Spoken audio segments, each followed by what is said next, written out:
अजा एकादशी व्रत कथा। पौराणिक काल में भगवान श्री राम के वंश में अयोध्या नगरी में चक्रवर्ती राजा हरिश्चंद्र नाम के एक राजा थे। राजा अपनी सत्यनिष्ठा और ईमानदारी के लिए प्रसिद्ध थे। एक बार देवताओं ने उनकी परीक्षा लेने की योजना बनाई। राजा ने स्वप्न में देखा कि उन्होंने अपना राज्य ऋषि विश्वामित्र को दान कर दिया है। प्रातःकाल विश्वामित्र सचमुच उनके द्वार पर आए और बोले, तुमने स्वप्न में मुझे अपना राज्य दान में दे दिया है। राजा ने एक गंभीर प्रतिज्ञा का पालन करते हुए पूरा राज्य विश्वामित्र को सौंप दिया। दान दक्षिणा देने के लिए राजा हरिश्चंद्र को अपना पूर्व जन्म के कर्मों के फल के कारण अपनी पत्नी, पुत्र और स्वयं को बेचना पड़ा। हरिश्चंद्र को एक डोम ने खरीदा था जो शमशान घाट में लोगों के दाह संस्कार का काम करवाता था। वह स्वयं एक चंडाल का दास बन गया। उन्होंने उस चंडाल के कफन छीनने का काम किया, लेकिन इस आपत्तिजनक कार्य में भी उन्होंने सत्य को नहीं छोड़ा।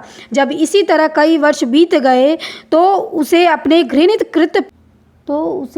घृणित कृत्य पर बहुत दुख हुआ और वह इससे छुटकारा पाने का उपाय ढूंढने लगा। वह हमेशा इसी चिंता में रहता था कि मैं क्या करूं, मुझे इस नीच कर्म से मुक्ति कैसे मिलेगी। एक समय की बात है, वह इस चिंता में बैठा ही था कि गौतम ऋषि उसके पास पहुँचे।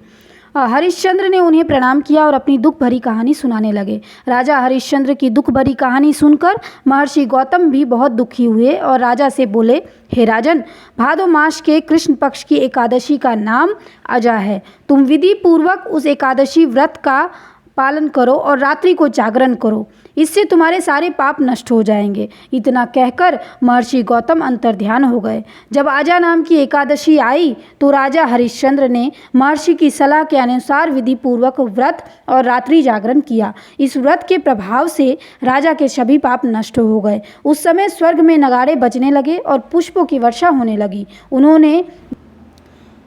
फिर उन्होंने ब्रह्मा, विष्णु, महेश और देवेंद्र आदि देवताओं को अपने सामने खड़ा पाया। उन्होंने अपने मृत पुत्र को जीवित किया और अपनी पत्नी को राजसी वस्त्रों और आभूषणों से सुसज्जित देखा।